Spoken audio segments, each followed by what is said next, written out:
기독교와 상관없이 사람들은 자신들의 소원이나 목적을 이루기 위해서 절대자 혹은 초월자라고 불리는 존재를 찾는 경향이 있습니다. 그렇게 사람이 신이라 불리는 존재를 찾는 것을 우리는 종교라고 이야기합니다. 그러나 하나님께서 육신을 입고 우리 인간을 찾아오신 것, 먼저 우리를 찾아오신 것은 종교가 아니라 복음입니다. 종교는 사람이 중심입니다. 하지만 복음은 하나님이 중심입니다. 사람이 절대자를 찾아가는 과정은 늘 사람의 능력을 의지합니다. 자기가 행한 선행이나 자기가 한 공부, 그리고 자기가 노력한 수행 등을 가지고 그것을 내세우며 그 대가로 나는 절대자를 찾을 만한 존재야, 절대자를 만날 만한 존재야 라고 생각하는 것이죠. 그러나 기독교 신앙은 그렇지 않습니다. 나는 구원받을 만한 어떠한 자격도 의도 없지만 하나님께서 먼저 택하시고 찾아오셔서 은혜를 베풀어 주신 것, 그 하나님의 전적인 공로로 우리는 하나님을 만나게 되는 것입니다. 그러나 여타의 종교와 같이 자기의 노력과 의를 의지하는 모습은 이 복음으로서 구원받은 우리의 신앙생활 속에도 종종 나타나곤 합니다. 나는 예배를 빠지지 않는다. 나는 철저한 11조를 드린다. 나는 봉사를 많이 한다 등등의 기준을 가지고 이 정도면 나는 하나님께 은혜 받을 만한 사람이야, 이 정도면 하나님이 나를 만나 주셔야 해 라고 생각하는 것이죠. 그러나 하나님 앞에서 우리가 가지고 있는 것은 그 어떠한 것이라도 자랑할 수 없고 내세울 수 없습니다. 우리가 가지고 있는 것들은 그것이 무엇이든 우리에게 생명을 줄 수 있는 것도 아니고 우리를 구원하지도 못하는 쓸모없는 것들임을 우리는 깨달아야 합니다. 그리고 우리가 이 사실을 깨닫는 순간 우리는 하나님의 은혜를 진정으로 또 깨닫게 되는 것입니다. 예전에 청년들과 함께 단기 선교를 일주일간 다녀온 적이 있습니다. 첫날 이 묵을 호텔에 갔는데 엘리베이터가 없는 5층 건물을 걸어 올라가야 했었습니다.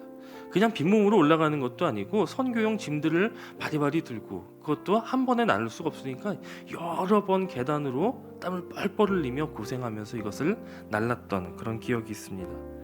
그렇게 고생을 하고 다음 날 다른 지역으로 가서 다른 숙소에 들어갔는데 거기는 엘리베이터가 있는 거예요. 처음 들어가면서부터 얼마나 감사한지 몰라요. 쫙 짐을 엘리베이터로 편하게 옮기고 복도를 지나서 방문을 열고 들어갔는데 그 방에 냉방 시설이 없는 겁니다. 복도를 지날 때까지는 참 감사하고 은혜가 넘쳤는데 방에 들어가서 1시간이 지나지 않아서 막 불평과 불만이 나오기 시작하는 겁니다.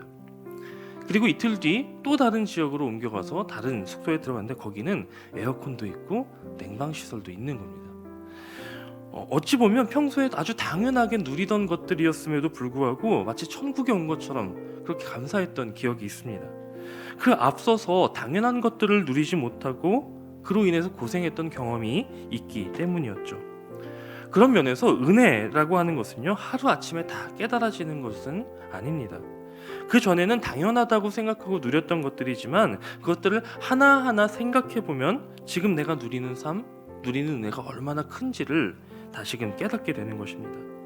하나님께서 예수 그리스도를 통해 우리에게 주신 은혜는 이처럼 한 번에 깨닫고 그치는 것이 아니라 날마다 깨닫고 날마다 새롭게 누리는 것입니다. 구원이란 내 행위 혹은 내 공로가 어느 정도 기준을 넘었을 때 얻는 것이 아니죠. 하나님의 은혜이신 예수 그리스도를 믿음으로 받아들이는 것, 그것이 바로 구원입니다. 그리고 이 은혜를 평생 묵상하며 날마다 그 은혜를 깨닫는 삶이 바로 하나님의 자녀들의 삶이고 또한 하나님의 자녀들이 누리는 복인 줄로 믿습니다. 사도 바울은 오늘 본문 9절에서 이 복에 대해 말씀합니다. 이 복이란 하나님 앞에서 의롭다고 인정되는 그런 복입니다. 아브라함은 아직 그가 이방인이었을 때 하나님의 은혜로 이 복을 얻게 되었고 또 하나님의 약속을 믿음으로 하나님 앞에 의로운 사람이 되었습니다. 아브라함의 어떤 행위나 어떤 공로가 아니라 오로지 믿음 때문에 가능한 일이었습니다. 오늘 예수 그리스도를 믿는 믿음 안에서 우리 역시 이 복을 받았습니다. 이 복은 우리의 노력이나 우리 스스로의 그 무엇 때문에 누리게 되는 것이 아닙니다. 아브라함처럼 믿음으로 하나님 앞에서 의로워지는 복을 받게 된 것이죠. 이 복을 누리는 방법은요, 아브라함 시대나 지금이나 예나 지금이나 변함이 없고요, 누구에게나 동일합니다. 할례자들인 유대인들에게나 혹은 무할례자인 이방인들에게나 모두 동일한 방법을 요구합니다. 사도 바울은 오늘 본문에서 아브라함이 할례를 받기 전 그가 무할례일 때 의롭다 여김을 받았고 그 후에 할례를 받았다라는 것을 이야기합니다. 실제로 아브라함이 할례를 받은 것은요, 하나님께서 아브라함을 의롭다 하신 후 14년의 시간이 흐른 뒤였습니다. 즉 아브라함이 받은 그 할례는 의로워지기 위한 어떠한 조건이 아니라 그가 하나님 앞에 의로워졌다라고 하는 사실을 인증하는 하나의 표시일 뿐이었다는 것입니다. 예를 들어서 우리는 한 생명이 태어나면 출생증명서라는 것을 작성합니다. 출생증명서에는 이 아이의 아버지가 누구이고 어머니가 누구이며 언제 태어났는지, 어디에서 태어났는지, 이 아이의 이름이 무엇인지 등등이 기록된 하나의 인증서라고 할 수 있겠습니다.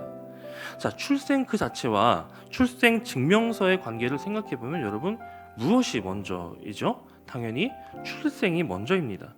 자, 그런데 태어나지도 않은 어떠한 가공의 인물을 두고 출생증명서를 작성했다고 한번 가정해 보시기 바랍니다.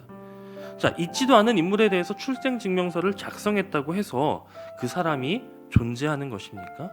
그렇지는 않다는 것이죠. 아무런 의미 없는 한 장의 종이일 뿐인 것입니다.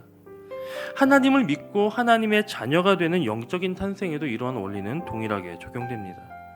우리에게 있는 은혜의 흔적들이 있습니다. 우리가 하나님의 자녀가 되었기 때문에 영적인 탄생을 했기 때문에 나타나는 삶의 변화가 있고요.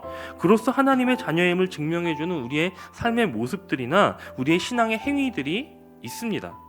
하지만 이러한 것들은 어디까지나 우리가 의롭다함을 받은 하나님의 자녀이기 때문에 자연스럽게 행해지고 나타나는 결과일 뿐이지, 이것을 가지고 이러한 행위나 이러한 신앙의 모습을 가지고 우리가 복을 받을 이유가 되거나 혹은 우리의 구원의 조건이 되지는 않는다는 것입니다. 아브라함이 아직 할례를 받지 않았을 때에 믿음으로 의롭다함을 얻고 그 증명으로 할례를 받은 것입니다. 마찬가지로 저와 여러분도 아브라함처럼 아직 구원받을 자격 없을 때에 예수님 안에서 은혜를 누리고 믿음으로 그 의를 받아들이게 된 것입니다. 우리의 구원에 할례를 받았느냐, 할례를 받지 않았느냐, 우리의 구원에 우리의 행위, 우리가 어떤 노력을 했느냐 하지 않았느냐는 그리 중요한 문제가 아닐 수도 있습니다. 그저 하나님을 신뢰하느냐 신뢰하지 못하느냐의 문제일 뿐입니다. 구원받을 만한 행위와 노력이 있는 것이 아닙니다. 구원받은 자의 행위와 노력이 있을 뿐입니다. 그리고 구원받은 자의 행위와 노력은 하나님을 온전히 신뢰하는 자에게 자연스럽게 감사로 나타나는 우리의 삶의 인증일 뿐입니다. 오늘 이러한 삶의 흔적을 먼저 바라보기보다, 내 스스로를 먼저 바라보기보다 우리에게 믿음과 구원을 허락하시고 의롭다 여겨주시는 복을 허락하시는 하나님을 더욱 바라보는 저와 여러분이 되시기를 주님의 이름으로 간절히 축원합니다.